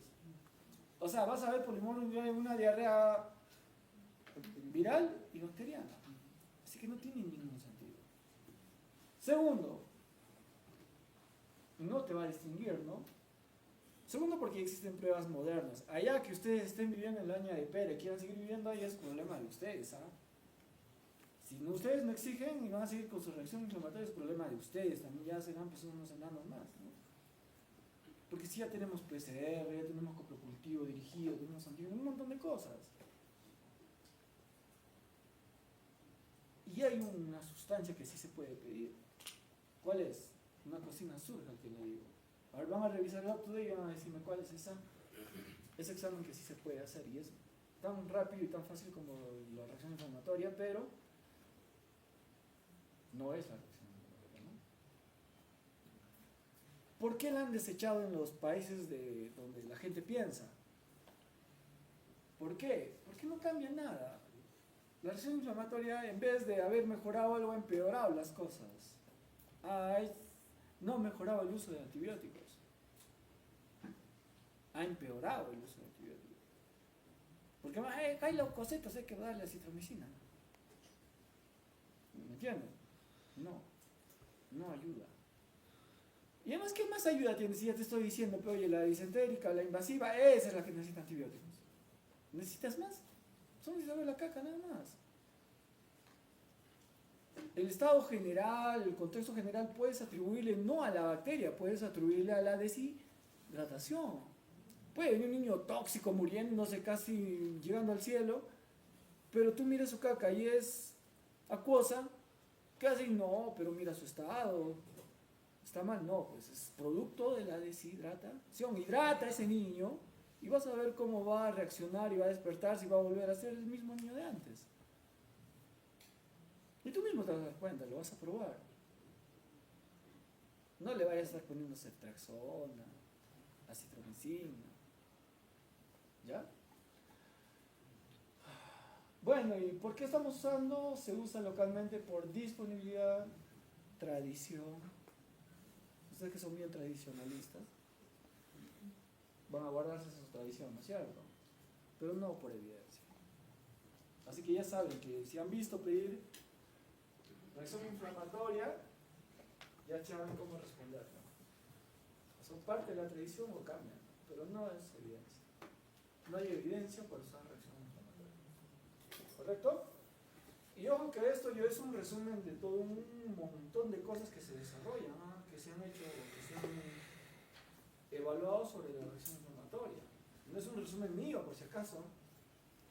Es un análisis, es un resumen de varios estudios que se han hecho diciendo que por qué no debería usarse la reacción inflamatoria. Muy bien. Ahora hablemos del tratamiento. Como siempre les pongo su fluxograma para que se bloqueen. Y vayamos al tema del tratamiento de frente. ¿Qué es lo que yo trato en una diarrea? Realmente me preocupo por la diarrea si es disentérica, cosa ¿qué antibiótico le doy? Realmente el problema no está en eso, porque incluso las diarreas invasivas o disentéricas, como que con sangre, se curan sin antibióticos, de acuerdo al curso clínico, a menos que el niño esté muy debilitado. Solo cuando el niño está muy debilitado, o sea, asociado a una malnutrición severa, ahí sí la daña. Pero un niño que por ahí, un niño normal, de acá, se comió pues un bicho, ¿no? Le vendieron algo que no, ese niño tiene la capacidad de incluso evolucionar sin antibióticos, así sea disentérica. Así que no se apure. Tienen que ver la condición nutricional del niño para enfocar el diagnóstico del paciente. Por eso hay una importancia de que ustedes evalúen el estado nutricional previamente del paciente. ¿Ok? Entonces, angustiarse por qué antibiótico usar no es lo primero que deben hacer. Lo primero que deben hacer es primero tipificar el estado de hidratación del paciente y el estado de nutrición. Realmente son los dos elementos que deben evaluar ustedes rápidamente. ¿Cuál es el estado nutricional y cuál es el estado de hidratación del paciente? Ya les enseñé a evaluar el estado nutricional, así que no vamos a hablar mucho de eso. Lo que vamos a hablar es de la hidratación. Entonces, ¿saben diagnosticar deshidratación leve, moderado, severa? Sí, pues con ese cuadrito, ¿no? Agarras con tu cuadrito, esto sí, esto no, esto sí, esto no. Ya, deshidratación leve, moderada o severa. Esa es tu primera intervención. Una vez que has identificado tu deshidratación, haces esto. Agarras tus planes. El plan A, B y C. Que no entiendan esto, ya los mato, ¿eh? El plan A es para la deshidratación leve, ¿no es cierto? Pérdida menos del 5%. ¿Qué hago? ¿Es algo complicado? No, chicos. Se contrafácil. Le doy suero de deshidratación después de cada deposición o reposición, volumen, hago lumen y a demanda, todo lo que el niño quiera. ¿Qué suero? Un suero que sea de baja osmolaridad, que tenga 75 mil equivalentes de sodio. Creo que la osmolaridad es de 225, pero no me recuerdo, que debe tener el suero final. Esto cambia, esto ha ido cambiando. Antes pedían hiperosmolares, normosmolares, pero ahorita lo que está así, digamos, está así como Bad Bunny de moda, es esto. ¿Cambiará? Probablemente sí, los estudios van cambiando, pero ahorita lo que se necesita suero de rehidratación oral tiene que ser de baja osmolaridad. Esto, el Esporay, ¿cuánta osmolaridad tiene el Esporay? Analizan la osmolaridad para que se den cuenta si sirve o no sirve, ¿ya? ¿Cómo dar? Ahí te da algunos ejemplitos. En menores de años, 50 a 100 mililitros después de cada deposición. Entonces viene la mamá, doctor, niñito todo fastidioso, chillón, está ahí jugando tranquilo, pero con su diarrea. El doctor tiene 4 o 5 diarreas al día, líquido, acá está, te lo pone en la cara. Tú ves que no hay moco y sangre, pruebas con tu boquita, no hay nada. Y ya está, dices, ok, esta es acuosa, esto es rotavirus, tiene deshidratación leve, mi plan es darle suerito. ¿Tiene menos de 2 años? Bueno, señora, le va a dar 50 mililitros. ¿Cuántos 50 mililitros? Ya, si quieres le das una jeringa, si quieres le calculas en una taza, media tacita. Cada diarreita que hace, que tome media tacita de suerito. Esto va a pasar en ¿cuántos días? Las infecciones virales pasan igual que las infecciones respiratorias, unos 3, 4 días. ¿Sí? Y le indicas eso y listo, se acabó. ¿Le vas a suspender algún alimento? No, continúa con los alimentos habituales. Y obviamente sí reforzar signos de alarma, ¿no? Si a pesar de que le estás dando líquido, sigue la diarrea más de 3, 4 días o en el mismo día empieza a hacer más diarreas que la mamá ya no puede controlar y se asocia a vómitos, señora tiene que regresar y probablemente el manejo ya no tiene que ser en casa, sino en el centro de salud o hospital.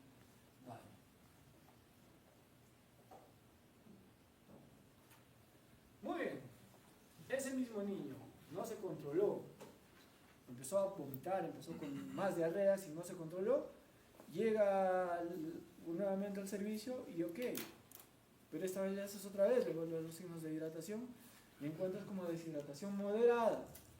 Entonces, ¿qué plan vas a utilizar? pasas a tu plan B, ¿no? ¿Y cómo vas a dar el suero? Acá ya te da una recomendación, ¿no? Seguimos con suero de rehidratación oral porque todavía hay tolerancia oral, ¿no? ¿Cuánto? 75 mililitros por kilogramo de suero en 4 horas. Y tú lo evalúas. Lentamente en 4 horas la mamá va a hidratar. Esos 75 es reponer esa pérdida que les dije, no es de 5 al 10%. Reevaluar, si mejoró, plan A, se va a su casa. Si no mejoró, si empeoró, plan C. ¿Sí? Hay dos opciones, ¿no? Llegó y le das imaginemos que pesa el niño 10 kilos. 10 por 75, 750 mililitros en 4 horas. 750 entre 4. Calculen, ¿cómo que están queriendo multiplicar con su cerebro? Qué malo. ¿Ah?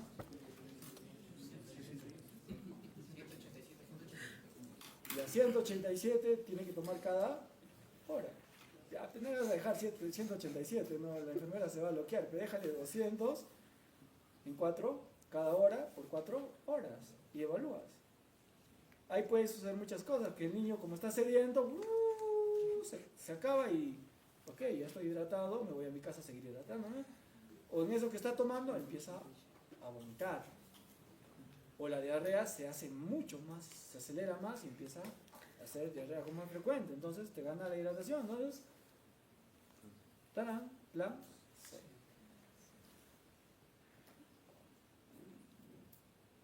Y en el plan C ya estamos haciendo acá ya la situación es endovenosa. ¿Y qué es lo que voy a usar? Lactato de Ringer. Como tú no vas a poder usar, vas a tener que usar el cloruro de sodio. ¿Cómo? 30 mililitros por kilo en 30 minutos. ¿Sí? En lactantes. Eso lo vas a pasar en 1 hora. Y luego vas a usar 70 mililitros por kilogramo y le vas a dar en 2.5 horas y en lactantes en 5 horas. Total de hidratación 6 horas, ¿no? O sea, en niños grandes es en 30 minutos, la primer bolo, el segundo bolo en 2.5 horas y en lactantes en 1 hora y el otro bolo en 5 horas. O sea, la hidratación se da en 6 horas totales. Solo con cloruro. Una vez que el niño esté hidratado, él mismo va a recuperar la tolerancia oral y ahí le inicias nuevamente su suero de rehidratación oral. Si a pesar de haber dado esos 6 horas no funciona, probablemente requerirá hospitalización de otro tipo de manejo y una hidratación un poco más continua, ¿no? Pero la mayoría se recupera. ¿Sí? Entonces, ¿quedó claro cómo manejo la hidratación de un paciente deshidratado? Leve, plan A. Moderada, plan B. Severa, plan C. ¿Difícil? No, no es cierto.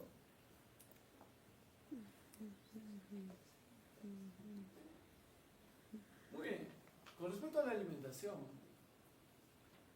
nunca suspender. Cuando el niño tiene tolerancia oral, déjale lo que él quiera. Nunca suspendan la alimentación. Ellos pueden seguir comiendo. Lo que pueden hacer es continuar con la lactancia materna, ofrecer dieta habitual fraccionada, evitar eso sí, ¿ve?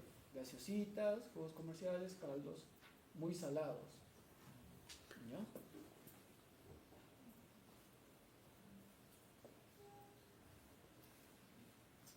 Algunos medicamentos que podemos utilizar ante este tipo de situaciones, para que ellas se luzcan, pero no para que no digan, oh, mucha, que te has torneado solamente de suero y sabes nada, de la OPLA debe ser. No me ha dado mi cotrimoxazol, tenías que darme, doctor, bicetraxona. ¿Cómo el doctor que ha venido de la continuada bicetraxona endovenoso por 3 días y no he sanado? ¿No? Van a luchar contra eso, porque manejar esos conceptos son simples, pero los papás muchas veces no entienden y van a tener que educar. El tema es un tema de educación, y cómo ustedes manejan la comunicación con el paciente. ¿Ok? Entonces, ¿qué medicamentos voy a dar para que hagan la finta? Pues, ¿no? De que, señora, pero si le estoy dando esto, zinc. Por ejemplo, pueden dar zinc. Mejor, esto aprobado por la OMS. ¿No? La dosis ahí está, 10 miligramitos por día, 20 miligramos por día. For zinc, ahí pone el todiol,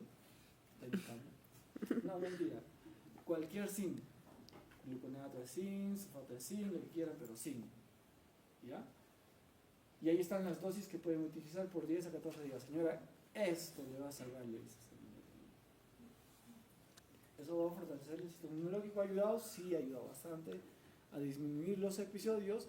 En realidad esto es una terapia preventiva porque fortalece el sistema inmunológico y hace que los niños que tienen diarrea a repetición no sea muy a repetición. Ese es su verdadero efecto real. Pero no va a tener ningún problema si tú, por ejemplo, ya señora de situación leve o cosa, te va a entender que es rotavirus, norovirus. Te va a entender. Pues. Ah, y le vamos a dar esto también, señora, para la infección. La señora no va a saber si eso es antibiótico o no. Sí, señora, es antibiótico. Que tiene zinc de ello. Ya, se va a ir tranquila, ¿sabes? ¿Ya? Porque te van a fastidiar con eso. ¿Y el antibiótico, doctora? La amoxicilina. Y ahí vas a maldecir al otro serumista que ha venido. Este maldito, no sabía manejar diarreas. ¿Ya?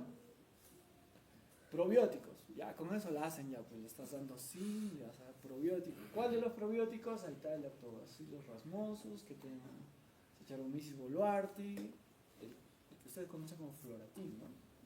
Lo que hay. En diarreas virales, ¿no? Reduce un poco las diarreas, así que sí le puedes dar. Claro que si es disentérica ya tienes que darle los antibióticos, chicos. Como van a estar en periferia ustedes, y probablemente un niño desnutrido, con diarrea disentérica o invasiva, con moco y con sangre, ya inician antibióticos. Es indicación de inicio de antibióticos. ¿Qué es lo que les faltaría a ustedes? Hacer el coprocultivo, pero bueno, pues no vas a hacer estando allá. ¿Dónde irán a hacer ustedes? ¿En Codo Posuso? ¿Puerto Copa? Por ahí harán su serum, ¿no? Claro, gracias a pediatría, porque si no, ni harían serum. ¿Ya? Entonces, ahí no vas a poder hacer sus cultivos. Niño que viene con diarrea, con moco y que sangre, inician antibióticos. ¿Lo pueden asociar a probióticos? Por supuesto que sí. Pero una vez que pase un poco la fase aguda, no cuando está en la fase aguda, porque en la fase aguda el niño, su tolerancia oral no va a ser muy buena. A los 2-3 días que iniciaste el antibiótico, al tercer día puedes iniciar el probiótico. ¿No?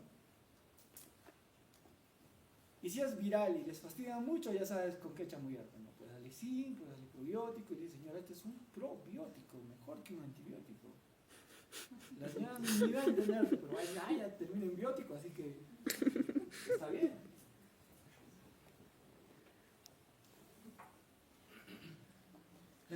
Normalmente las diarreas van a producir deshidratación, y la deshidratación es el causante del vómito. Entonces, el tratamiento del vómito es la hidratación, chicos. Siempre va a ser la hidratación el tratamiento del vómito, ya sea por vía oral o sea no venosa. Pero como hay algunos que son un poco aceleraditos, y por ejemplo para los que pidan ampolla, ¿no? El ondacentrón es una alternativa. Pero doctor no le ha puesto ampolla, allá trae para acá, ondacentrón. ¿Por qué? Porque hipotensa menos. No vayan a estar dando dimidrinato. El dimidrinato no está recomendado en vómitos por diarrea. Lo vas a matar a tu niño. Porque normalmente el niño que ha hecho diarrea viene depletado. O sea, su sistema hemodinámico está alterado. Hay poca sangre, poco líquido de su sangre. Y tú le metes dimidrinato, lo hipotensas. Si no está con shock, lo vas a meter al shock con el dimidrinato. Y probablemente ustedes han visto algunas, casi me sale la palabra, que usan dimidrinato y encima le meten iosina, ¿no es cierto? Sí. Y metamizol, pues ya. Yo digo, ese salvaje, pucha, que hay que matarlo, ¿no? Ese no entiende nada de medicina. Y yo he visto morir varios niños por ese cóctel que utilizan, por estar usando dimidrinato, iosina, metamizol. ¿Y por qué le vas a metamizol? Estaba con fiebre, doctor. ¿Y por qué le has ido de iosina? Estaba con cólicos, doctor. ¿Y el dimidrinato? Estaba con náuseas, doctor. su lógica básica, ¿no? Es una lógica básica. Pero él no entiende que estos medicamentos tienen efectos adversos y el efecto adverso más grave que producen estos fármacos son la hipotensión.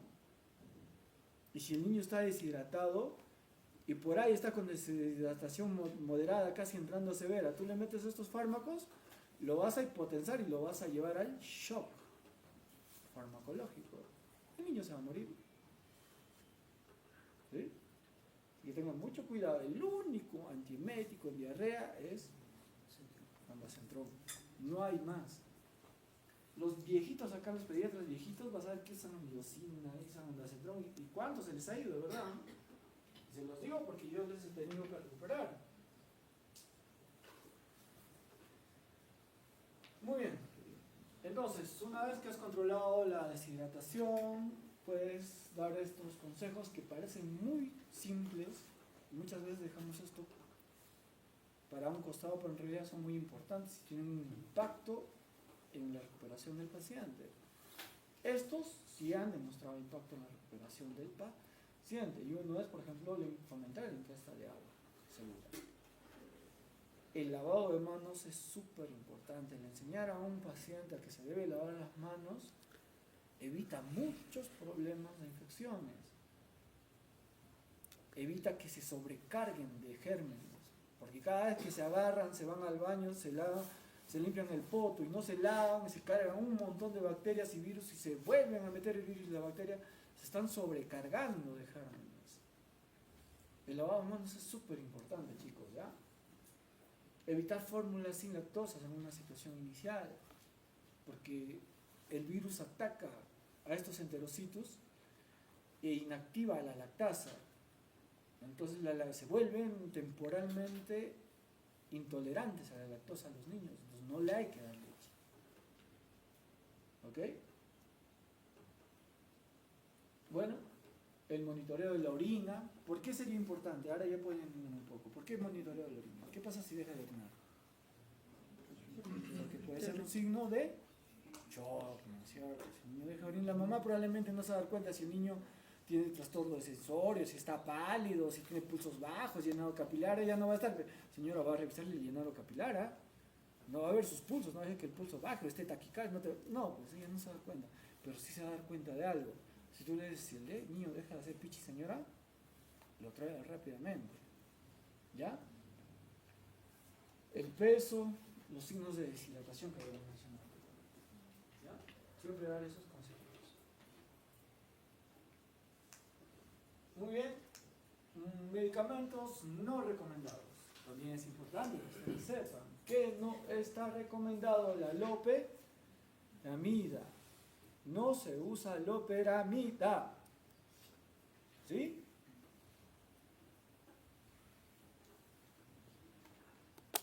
Vas a hacer que se detenga el intestino. Esto va a promover la colonización de la bacteria o el virus y vas a empeorar la situación. El racecadotrilo, algunos dicen que sí, algunos dicen que no. Pero mientras que no digan que sí, sí, es no. Así que tengan mucho cuidado con eso, ¿ya? Porque también eso inhibe la secreción, digamos, las diarreas secretoras tienen un efecto, disminuye la secreción, pero han visto que es contraproducente en algunas situaciones. Ya, pues antibióticos rutinarios ya no. Solo en diarreas, dicen, téricas. Pero chicos, tampoco no sean malos, o sea, el niño viene recontra bien, normal, jajaja, jijiji, con su diarrea con moco con sangre. No, el doctor me ha dicho que como es el moco con sangre, le tengo que dar. No, obviamente esto tiene que estar asociado un poco al aspecto general, a la gravedad, ¿no? El niño va a estar con fiebre, vómitos, su estado general no va a estar bien, asociado a la disentería. No un niño que viene y, sí, doctor, mire, tiene moco, sangre en su diarrea y el niño está feliz, está correteando por ahí. ¿Será una infección bacteriana eso? Eso es otra cosa. Por eso no sean tampoco tan, ya como lo estoy diciendo. Ahí está el uso de antibióticos. Ya saben, no usar antibióticos para el diarrea viral. Signos de alarma para volver a la emergencia, obviamente. Letargia, irritabilidad, sed intensa, incapacidad para beber, orina escasa, sangre en heces, vómitos persistentes, fiebres altas de 39, diarrea muy abundante, empeoramiento, aunque sea eso, lo imprimen y le dan a la mamá. Señora, si nota cualquier cosa de estos, vuelva. Muy bien, se acabó. ¿Entendieron, diarrea? ¿Sí? Doctor, pero no nos ha dicho qué antibiótico vamos a dar. La citromicina es el tratamiento de elección para una diarrea disentérica. La dosis lo van a ver en el acto de hoy. ¿No? El cotrimoxazol o el sulfametoxazol ya no se utiliza. Eso está reservado para pacientes con VIH. No lo utilizan, por favor, déjenme ese fármaco en paz porque está reservado para nuestros pacientes con VIH. El por qué ya algún día entenderán, pero simplemente no lo usen. La nitrofurantoína, la furazolidona podrían ser algunas opciones en caso no tengan acceso a la citromicina. Más que ustedes van a trabajar en puestos de salud. Podría ser una opción. En mis tiempos había un bactericida local, la atapulgita se llamaba. ¿Han escuchado o no? Es un fármaco antiguo, pero eso ya no se usa. Si no se me ha venido a la mente la que me estoy poniendo a pensar en los antibióticos. Pero normalmente bastaría con la acitromicina. El ciprofloxacino déjenlo por ese lado, ¿ya? Sería suficiente con la acitromicina, chicos. No tendrían por qué probar otro antibiótico más. Si no funcionó con acitromicina, mejor derivan. ¿Ya? Muy bien. Hablamos de su futuro. El curso prácticamente acaba hoy día. Teórico. Pero hay varios temas que están quedando en el tintero. Pero ya son temas que realmente no necesitan mucha explicación, salvo esto que sí tiene bastante discusión y controversia. Iras y edas tienen mucha controversia y necesita que alguien te diga cómo es el asunto. Y ya se los he dicho y está escrito en las diapositivas. Y todas las diapositivas han sido sacadas del up-to-date y algunos otros artículos que conozco. Así que tienen validez de evidencia, no simplemente no lo he sacado como ustedes sacan de Slideshare, ¿me entienden? ¿Ya? Así que pueden utilizar el up-to-date para revisar o ampliar la información de lo que se ha dicho. Iras y edas son el grueso de sus patologías que van a tener. Enfermedades renales que han hecho con el doctor Henry Paredes es útil, sí, para conocimiento, pero muy difícil que ustedes manejen un SHU, una IRA, que reconozcan si es importante. Entonces, sí deberían tener un concepto de las patologías que están quedando en el sílabus. Y tienen que leerlas. Y como yo sé que ustedes no van a leer, los voy a hacer leer. Así que son 12 temas que están pendientes. Van a dividirse en 12 grupos. Y me van a presentar cada tema en 5 diapositivas, no más. ¿Me están entendiendo? No quiero un rollo de 2 horas. 5 diapositivas, 3 diapositivas por cada, 3 minutos por cada diapositiva, máximo. Todo basado en el up-to-date de esos 12 temas que están quedando pendientes. Ya, Margarita, los vas a repartir y el día martes van a exponerme el tema. Van a buscar un horario que sea de noche o de tarde para terminar el curso, para yo decirles los puntos claves de cada tema que ustedes van a revisar. Puntos prácticos, porque lo teórico, ¿por qué les estoy haciendo leer esto? Para que exploren. ¿Y qué es la idea de esto? ¿Que yo les pregunte o que ustedes me pregunten? Que ustedes me pregunten en realidad. Porque en la lectura ustedes van a encontrar cosas que probablemente les va a generar conflicto. Y van a tener su última oportunidad de resolver el conflicto conmigo el día martes. Y el jueves es el examen final.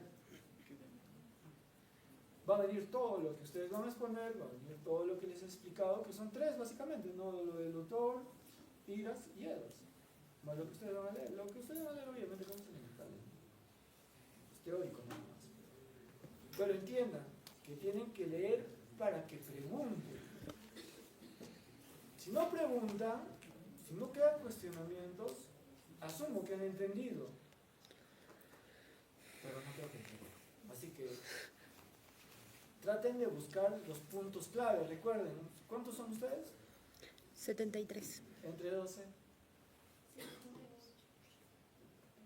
¿Cuánto? ¿Ah? 6, ¿no es cierto? Lo que significa que cada uno de ustedes va a hacer una diapositiva por grupo prácticamente. ¿Qué cosa va a componer esa diapositiva? La primera diapositiva, obviamente aparte del título, ¿no? Va a decir definición, una definición clara de la patología que estás estudiando. La segunda diapositiva, fisiopatología, súper resumida, la parte más importante, no toda la fisiopatología, la más importante con respecto a la enfermedad que estás estudiando. Lo segundo, la tercera, clínica, aspectos clínicos de la patología que estás estudiando. Y no quiero, el doctor me ha hecho una diapositiva, 20 cuadros en una diapositiva y con letritas chiquitas, no. Mínimo 3, 4, 5 líneas nada más o un cuadro bien hecho. ¿Ya? La cuarta diapositiva, diagnóstico o criterios diagnósticos para la enfermedad que estoy. ¿Cuál es el gol estándar para diagnosticar la enfermedad que ustedes han desarrollado? Y por último, el tratamiento. La parte más puntual, no el tratamiento general, global, sino el tratamiento específico para la enfermedad. ¿Cómo yo curo esta enfermedad? Puntualmente. Desarrollado en una diapositiva.